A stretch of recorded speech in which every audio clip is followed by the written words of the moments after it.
Hora 14. El láser. Con Aida Bao. 2:30 de la tarde, 1:30 en Canarias. Después de 9 días de alto el fuego, Israel ha vuelto a incumplir la tregua, la está incumpliendo a esta hora, esta vez con bombardeos. Una tregua que es más frágil que nunca y está por ver cómo se van a desarrollar las próximas horas. Esto es sonido de esta mañana. El ejército de Israel ha lanzado bombardeos contra la ciudad de Rafah, al sur de la franja, asegurando que antes Hamás ha atacado a una unidad militar israelí. La prensa del país está reportando también a esta hora ataques de Israel al norte y al centro del enclave palestino, y Netanyahu acaba de asegurar que Israel tomará represalias con fuerza contra Hamás. Enseguida lo ampliamos, antes vamos a irnos a Francia, porque allí está la otra gran noticia de la mañana. Un robo en el Museo del Louvre, el más visitado del mundo, por el que cada día pasan unas 30.000 personas, ha provocado el cierre del edificio durante todo el día de hoy. Los medios franceses aseguran que la policía está analizando un montacargas que iba a una de las salas en las que se exponen las joyas de Napoleón y la emperatriz, y que los ladrones se han llevado hasta 9 piezas. Corresponsal en París, Lucía Riera, ¿qué más sabemos? Ha sido una operación de 7 minutos con 3 o 4 autores que sin duda habían hecho un reconocimiento previo, según el ministro del Interior.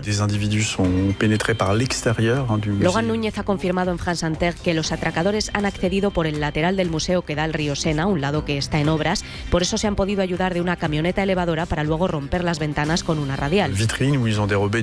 Así han accedido directamente a la sala Apolo, que alberga la colección de joyas de Napoleón y la emperatriz. Se han llevado varias piezas, joyas de un valor patrimonial e histórico inestimable, lamenta el ministro, sin especificar cuáles. Luego los hombres han huido en una moto. La policía está movilizada para encontrar las joyas cuanto antes, esa es la principal prioridad. No se han producido heridos, los visitantes han sido evacuados y el Louvre, el museo más visitado del mundo, va a permanecer cerrado todo el día mientras continúa la investigación judicial en curso. El ministro del Interior reconoce una gran vulnerabilidad en los museos franceses, pero dice que la seguridad depende de cada establecimiento. Gracias, Lucía. Cualquier novedad sobre este robo en el Museo del Louvre, volvemos a París. Recordamos 9 piezas que los ladrones se han llevado, joyas de la época de Napoleón y la emperatriz. De la previsión meteorológica para hoy, el cambio del tiempo que se empieza a notar. ¿Tú sabes eso que dices de la ansiedad climática?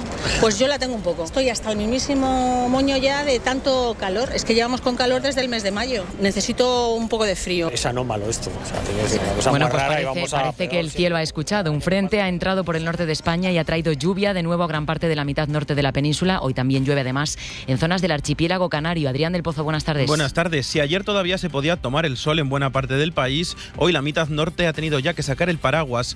Llueve o ha llovido en Galicia, Asturias, Cantabria, Castilla y León, Navarra o Euskadi. Lluvias que se van a extender a más puntos, a Teruel, Madrid, el norte de Extremadura o Cataluña a lo largo de la tarde. En cuanto a las temperaturas, bajan en Galicia de manera notable, casi 10 grados han bajado las máximas, por ejemplo, en Ourense de ayer a hoy, y en general no vamos a superar los 30 grados en ningún punto de la península, a excepción de algunos sitios en el sur como Córdoba. No van a llegar ni siquiera a los 20 grados en León o Pontevedra.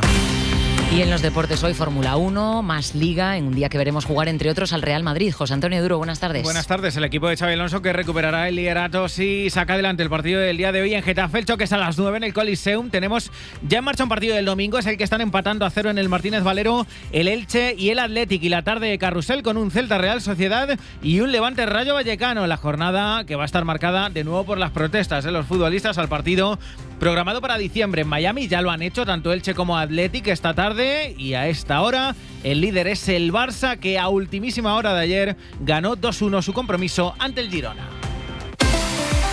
Hora 14. Aida Bao. La situación en Gaza es muy frágil en este momento y el alto el fuego se tambalea, tanto que a esta hora extremistas del gobierno de Netanyahu, como el supremacista Ben Gvir, están pidiéndole al primer ministro israelí que reanude los ataques hacia Gaza con toda la potencia. De momento lo que tenemos es que Israel ha bombardeado esta mañana el norte, el centro y el sur de la franja. Dicen que en respuesta a los ataques que han recibido por parte de Hamás. Al menos 8 personas han muerto según el Ministerio de Salud gazatí. Vamos en directo a Jerusalén. Nuria Garrido, buenas tardes. ¿Qué tal? Buenas tardes. Sí, como explicabas, esta es la tesis que sostiene el ejército israelí para volver a bombardear la franja de Gaza, esta acusación sobre Hamás, y de hecho esta mañana se escuchaban así los aviones israelíes sobrevolar el enclave palestino. También, como decías, han golpeado ya el norte, centro y sur de la Franja de Gaza y han matado estos ataques al menos a 8 personas. Netanyahu, quien hoy ha rebautizado esta ofensiva como Guerra de la Redención,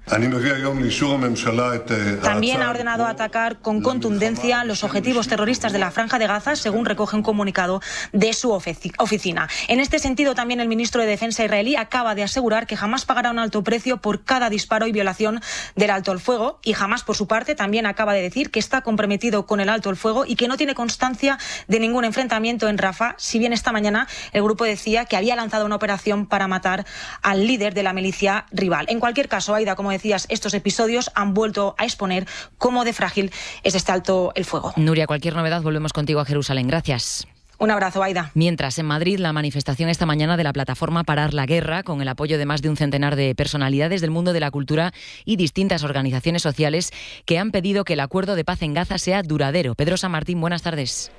Buenas tardes, Aida. La protesta ya terminada ha crecido rápidamente esta mañana hasta casi el millar de manifestantes. Los cánticos contra Netanyahu y en favor de la paz en Gaza han acompañado a los cientos de banderas palestinas que han ondeado desde la Puerta del Sol hasta el Museo Reina Sofía.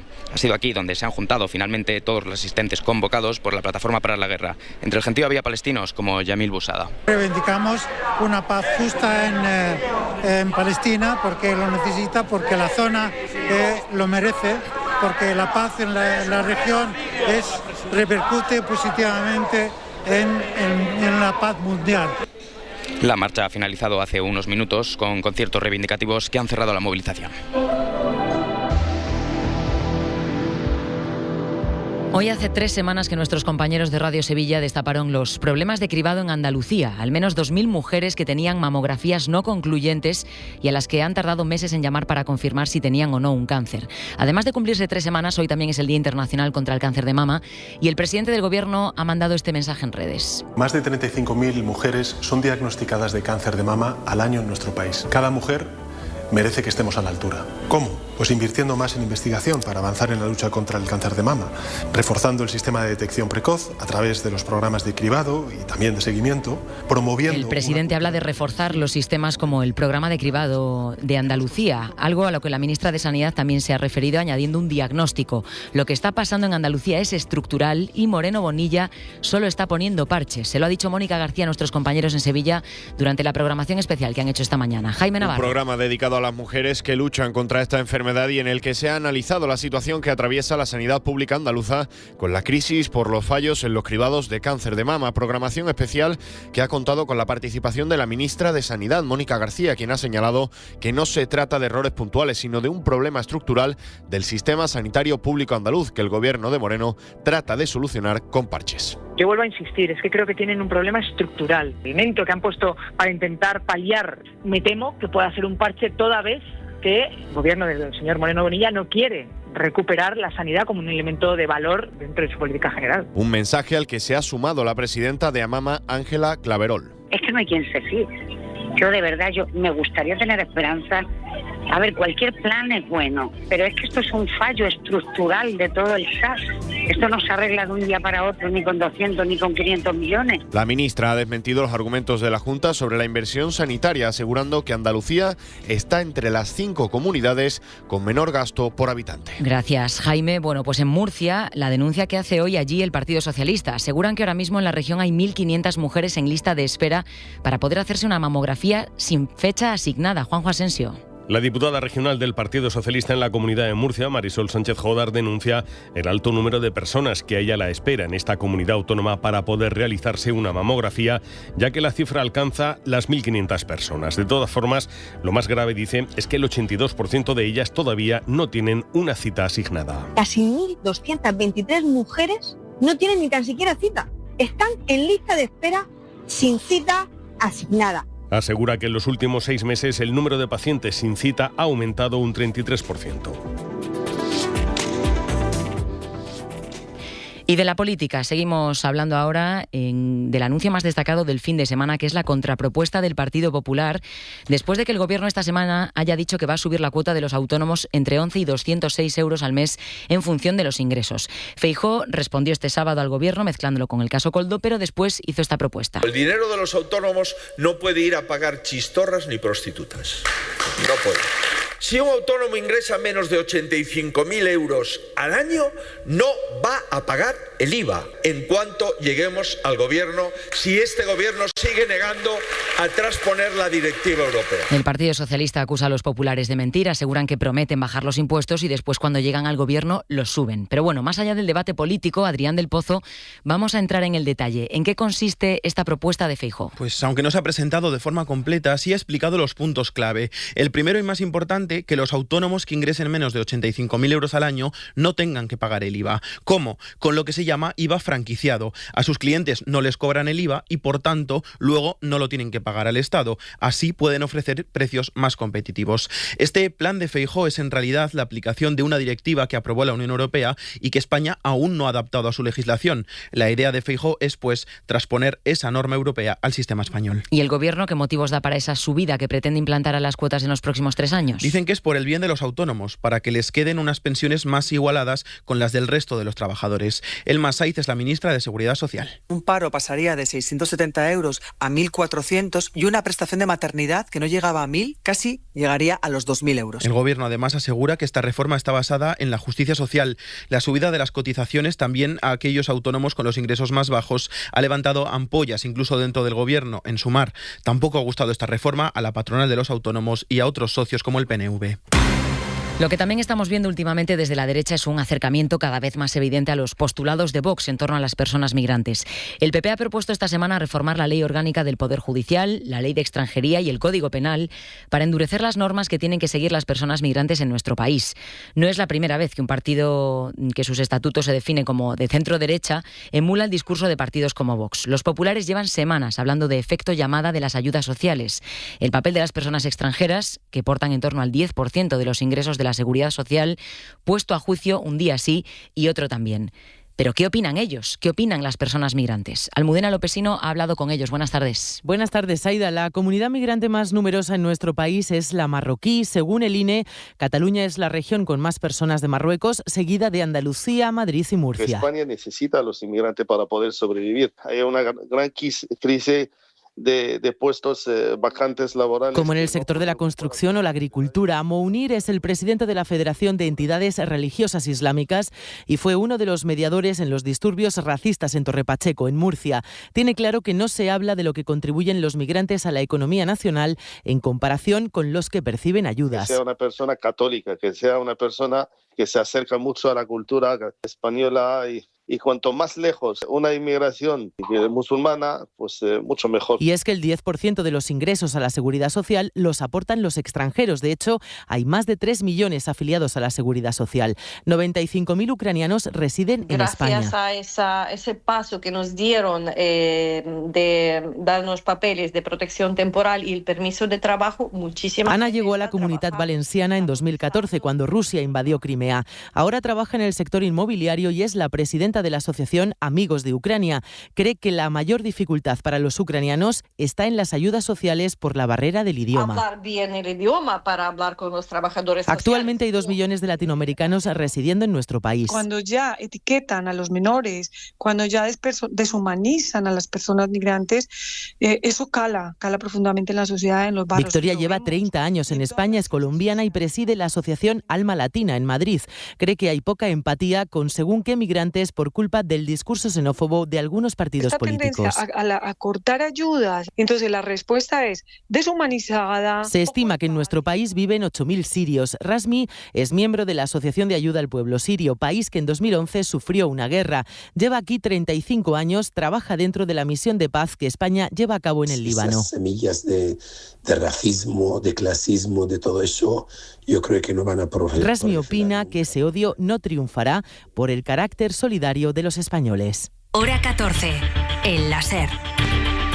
Precisamente en lo que supone y no supone la extrema derecha para las corrientes de opinión, esta semana hemos conocido un informe en el que se advierte de cómo España se ha convertido en un punto clave para que la ultraderecha a nivel global se cohesione, algo en lo que Vox tiene un papel clave. Julia Molina, buenas tardes. Buenas tardes. Es habitual ver a Santiago Abascal rodeado de otros líderes de la ultraderecha internacional en los actos que Vox convoca periódicamente. Quiero dar las gracias a la primera ministro de Italia, Giorgia Meloni, a Javier Milei, presidente de la Argentina, y gracias también al presidente de Paraguay. La ultraderecha ha tejido en estos últimos años una fuerte red de alianzas internacionales y España es un enclave importante en esta red. Vox puede hacer de puente entre la extrema derecha europea y la extrema derecha latinoamericana, porque ya sea Fratelli Italia en Italia, ya sea Víctor Orbán y sus aliados, no tienen esa tradición de estar en contacto con líderes latinoamericanos. Entonces, Vox puede jugar ese rol que en ese sentido Estados Unidos ese no puede jugar. Es la teoría que sostiene el historiador Dario Varela, profesor de la Sorbona, y también la que muestra un estudio de la Asociación de Derechos Sociales y Reproductivos.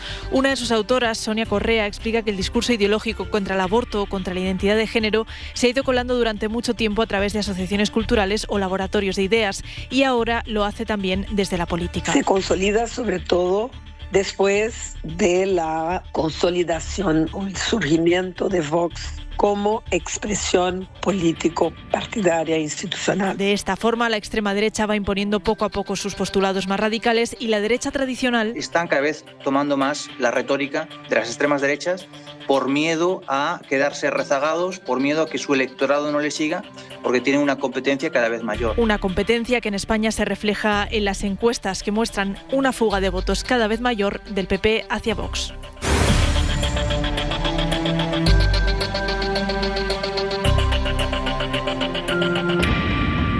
Mañana comienza el último juicio de la trama Gürtel. Esta es la parte de la investigación que gira en torno a los millones de euros que se llevaron Francisco Correa y la gente que trabajaba con él sin que Hacienda tuviera constancia de nada.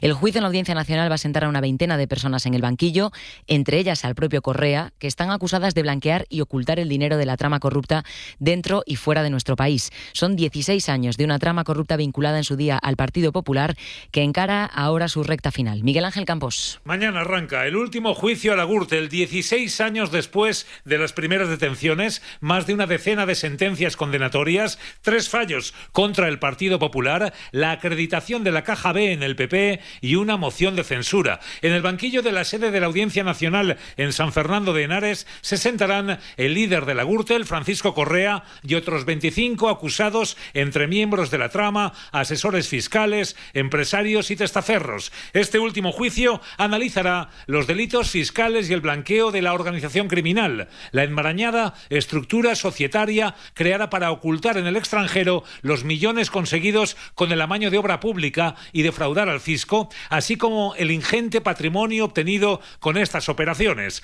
Hasta 3 barcos, fincas y viviendas millonarias en Ibiza, Miami, Colombia, Madrid o Marbella. El juicio también revisará los pagos y cobros del Partido Popular porque la trama no los tributó, como los 28.000 euros abonados al PP por la campaña en Pozuelo o los 45.000 euros que el Partido Popular abonó en negro a la Gürtel por congresos en Madrid, Cataluña y Valencia. También los regalos y viajes a alcaldes y diputados del PP en Madrid, Boadilla, Majadahonda o al extesorero Bárcenas por más de 220.000 euros. El escrito de la Fiscalía concluye que el entramado obtuvo, defraudó y blanqueó decenas de millones de euros y que el líder de la Gürtel logró un ahorro fiscal de 24,8 millones que deberá pagar.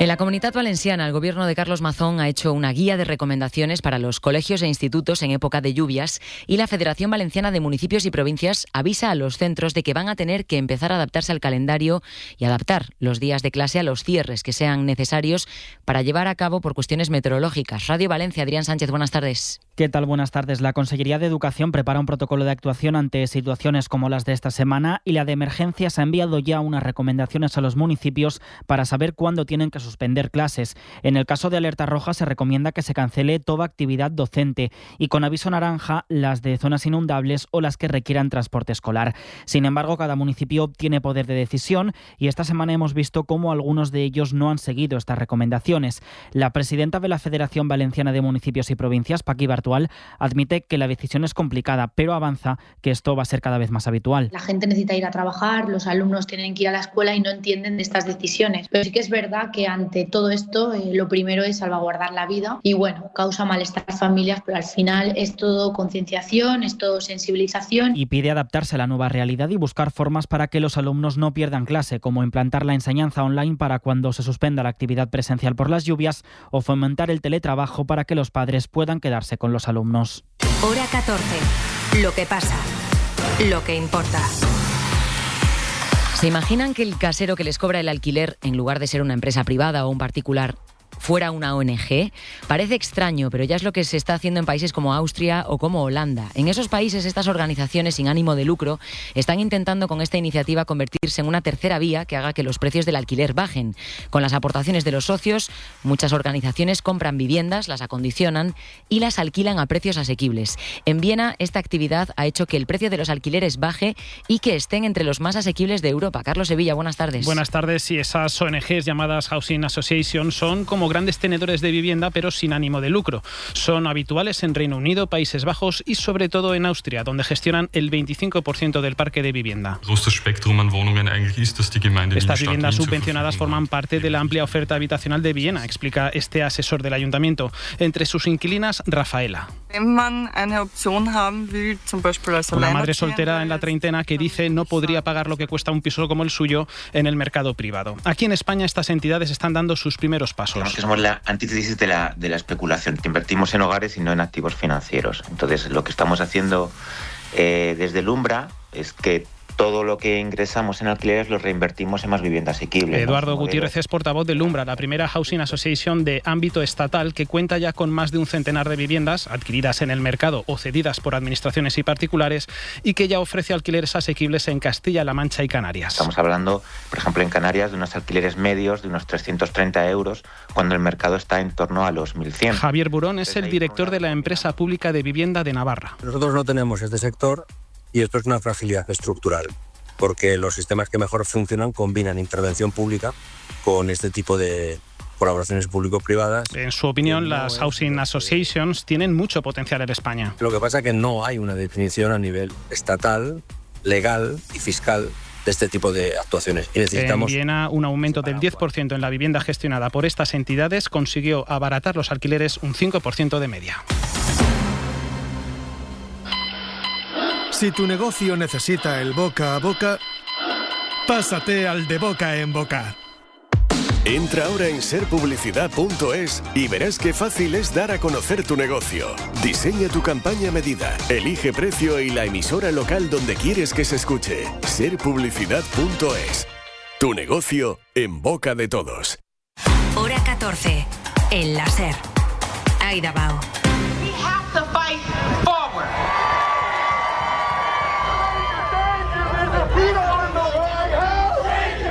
Es el sonido de miles de estadounidenses que han salido a la calle contra Donald Trump en las últimas horas. No han trascendido datos oficiales, pero los organizadores aseguran que han sido casi 7 millones de manifestantes, casi 2 millones más que en las protestas masivas de junio. Los manifestantes pedían por las calles de Estados Unidos el fin de la política de deportaciones de la Casa Blanca, la protección y el refuerzo de los servicios públicos, la defensa de la convivencia entre distintas nacionalidades, cientos de miles de personas que han clamado que la democracia está en juego y que critican una forma autocrática, dicen, de hacer política. We want to show our support for democracy. Horas después, Donald Trump ha contestado a estos miles de ciudadanos con un vídeo hecho con inteligencia artificial en el que se pone una corona. Pero la imagen de gran parte del país criticándole y mofándose de él en la calle sigue en las portadas de medios de todo el mundo. Sohaib Nadi, buenas tardes. Buenas tardes. El hartazgo de cientos de miles de personas ha culminado este fin de semana en movilizaciones masivas por todo Estados Unidos.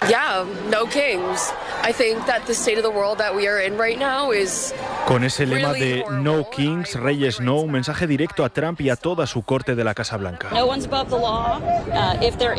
Denuncian la tiranía de un presidente al que acusan de estar por encima de la ley.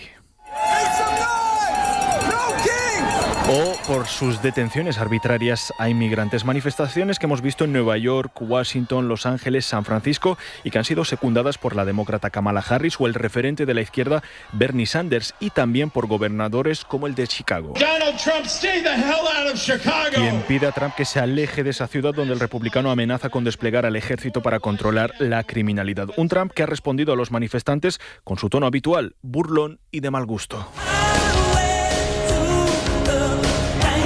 Con un vídeo al más puro estilo de Top Gun en un Gaza ataviado con una corona en referencia al lema de las protestas y descargando contra los manifestantes un líquido marronáceo que, bueno, ahí están las imágenes, ha generado debate por si es barro o excremento, pero que en cualquier caso ha vuelto a suscitar la polémica. Y sobre la guerra de Ucrania, después de la reunión que contábamos ayer sin resultados entre Zelensky y Donald Trump en la Casa Blanca, hoy el presidente ucraniano ha insistido en la NBC en que es muy complicado para ellos continuar haciéndole frente a los rusos sin los misiles Tomahawk, que Washington de momento no les suministra. María Hernández, buenas tardes. ¿Qué tal? Buenas tardes. Zelensky ha reafirmado este domingo que es bueno que Trump no haya dicho que no de forma rotunda, pero ha lamentado que por ahora tampoco haya dicho que sí. El presidente ucraniano ha hablado para la cadena estadounidense NBC News, donde ha reiterado e insistido en que Kiev necesita esos misiles. It's very difficult just to operate with Ukrainian drones. We need a long range.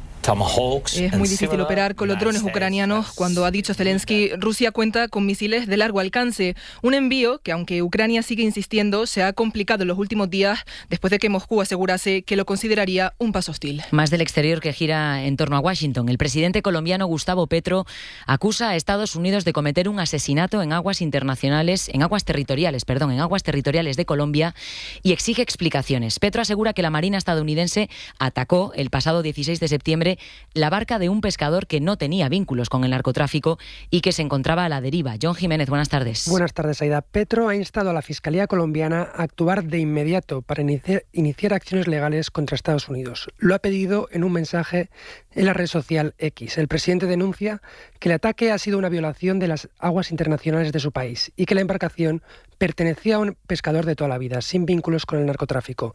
La lancha estaba a la deriva y con el motor alzado, según ha alertado el mandatario, como señal de avería. Desde septiembre, Estados Unidos ha matado a unas 30 personas en el Caribe, en 6 ataques que además han sido cometidos violando aguas territoriales de Venezuela y Colombia.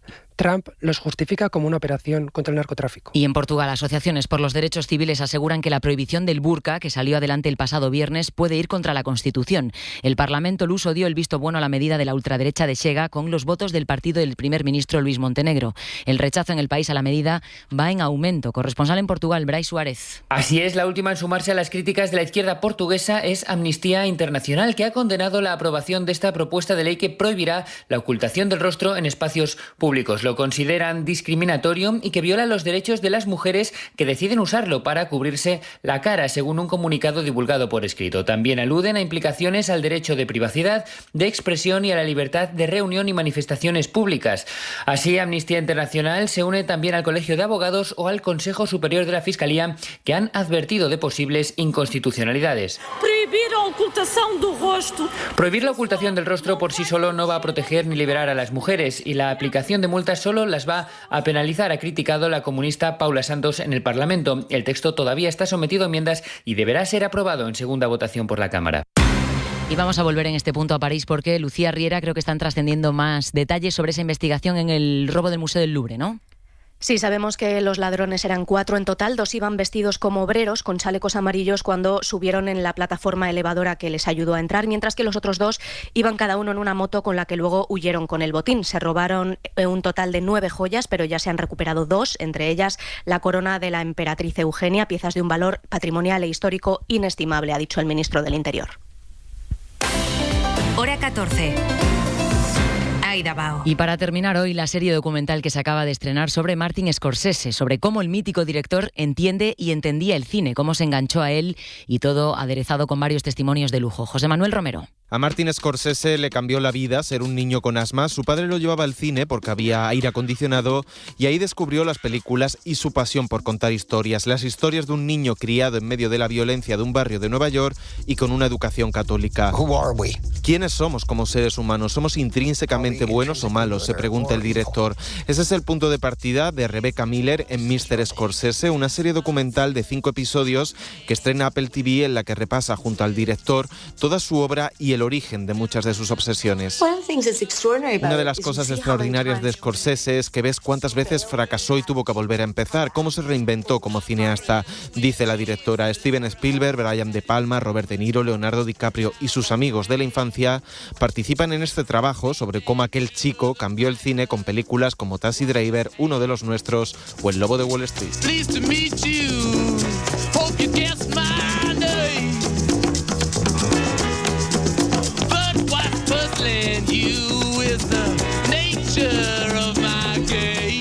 Nos vamos a ir, pero todas las novedades sobre ese robo en el Museo del Louvre y sobre lo que esté pasando en la Franja de Gaza se lo contaremos a lo largo de las entradas informativas de la tarde en Carrusel Deportivo y a partir de las 11 de la noche.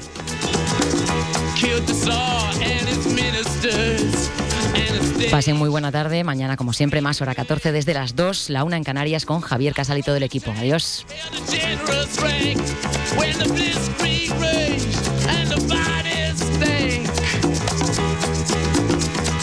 Hora 14. Suscríbete ya en la app de la SER, en nuestra web o búscanos en tu plataforma de audio